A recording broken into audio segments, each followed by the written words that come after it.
Ryan's World is the richest kid on YouTube who seemingly built a billion-dollar empire from doing toy reviews. You're on track to be a teenage billionaire doing YouTube. But recently, a lot of people have been questioning if Ryan himself enjoys doing the kid content, or are his parents just forcing him to do it for the money? So I have like the biggest question right now. How long is Ryan gonna be doing YouTube videos for? They not like us. They not like us.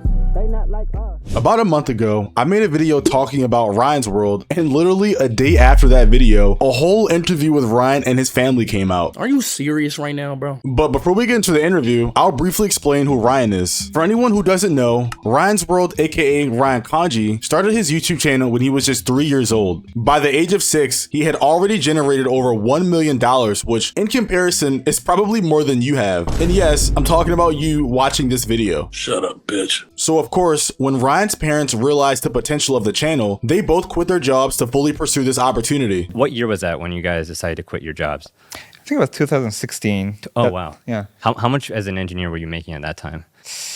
About 100K. 100K. Yeah, more or less. Yeah. I was on a teacher salary, so you guys all know what that's like. Because of their decision to quit their stable jobs for YouTube, this is probably the part where Ryan's World went from being just a kid playing with toys to his parents turning it into a full-fledged business. And just 8 years later, it had become a multi-million-dollar empire. But as of recently, the views on the main channel have been plummeting. From once was a channel that could reach billions of views from a single video to a channel now that can barely reach 400,000. And there's really only one reason as to why, and it can be explained in the form of a TikTok. Your favorite color? I want to see if your truth detector works. Well, obviously, watch out. Is there a consequence? It's gonna happen.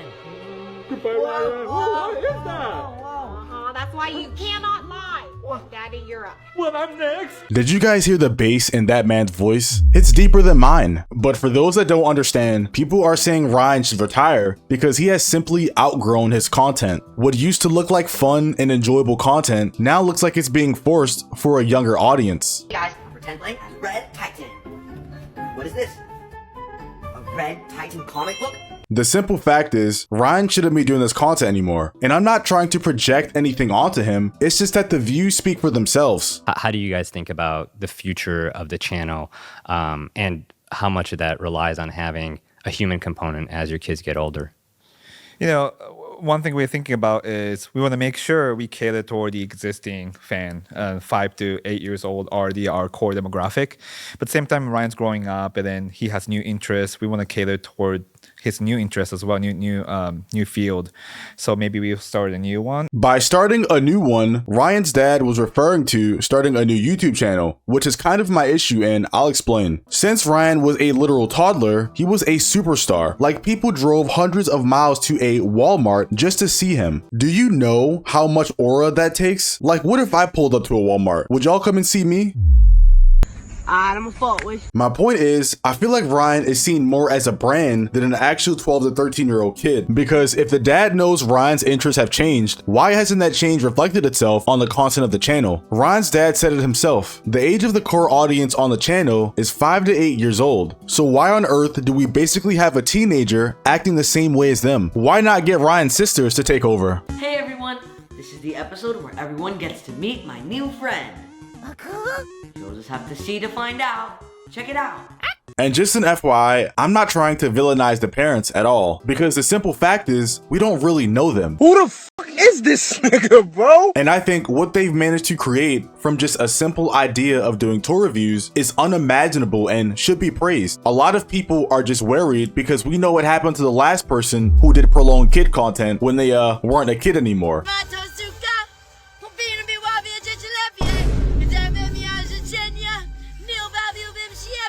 JoJo has fully lost it, and we don't want that for Ryan. Another reason people are concerned is because there seems to be a stigma around child creators' parents not knowing when enough is enough. I mean, take this video of a mother literally trying to capture her kid crying for a thumbnail after their dog died. So if you could pray for us, we appreciate it. I love you guys. Bye. Come here. Come closer for the video. Come closer. Come closer. Come closer. Put your head right here. Come closer. Closer. Down. Put your head down here. Act like you're crying. Really quick. I am crying. Just put one hand up. Go like this. No, go like this. Put your hand like this. But let them see your mouth. Or take this TikTok mom who was making her daughter act mean on camera. It don't work that way. You do not get to max out my debit cards. Okay, and? Amelia, $2,500? You literally maxed out my... The point is, there are a lot of weird parents out here. Ones who are willing to force their kids to make content just to pay the bills, which as a result makes other parents look bad even if they have good intentions. And I'm not saying Ryan's parents are bad, we just don't know what kind of parents they are, because there's really no explanation for why his content hasn't evolved yet. Ryan, did you ever want to be like spend more time making the videos? Because I remember being a kid, I was like, oh my God, like maybe it's because I was growing up in the Midwest. I was like, Hollywood movies, like I want to see what that's all about, even though I had no idea. Like, do you ever tell your parents like, no, I want to be in more videos, I want to do more? I think when I was a kid, I had lots of fun doing the videos, like with my sisters and with my parents, because like it's just really engaging and fun for me. And I loved like making the videos because I got to like play with the toys and talk to camera, play with my sisters.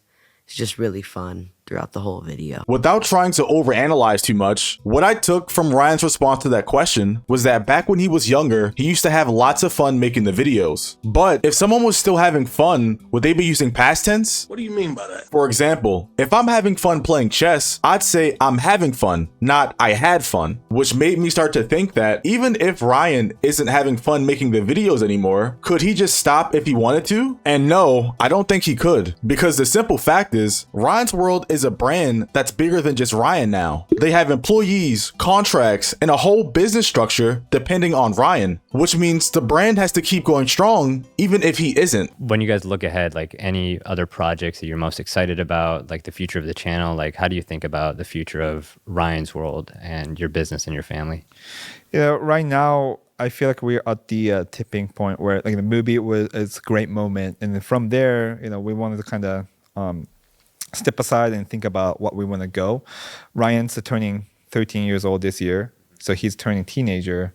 So we're thinking about, do we want to introduce something like that align with his age, like more aligned to the preteen demographic, or we want to stay on with the going more for the animation. That's something we're kind of debating right now. But I feel like there's high demand for older demographic for Ryan, so we're kind of thinking about it. All in all, I just can't wait for in about 7 to 8 years when Ryan is old enough to do the interviews by himself, so we can get his actual side of the story and hear how he was feeling during this time. Because right now, we can never truly know how he's feeling, being there's no way to ask him directly. I just hope that when the time comes, he has nothing but positive things to say about his upbringing. But only time will tell, and for now, we'll just have to wait. If you guys enjoyed the video, please make sure to hit that like button and subscribe, and I will see you in the next one. Peace.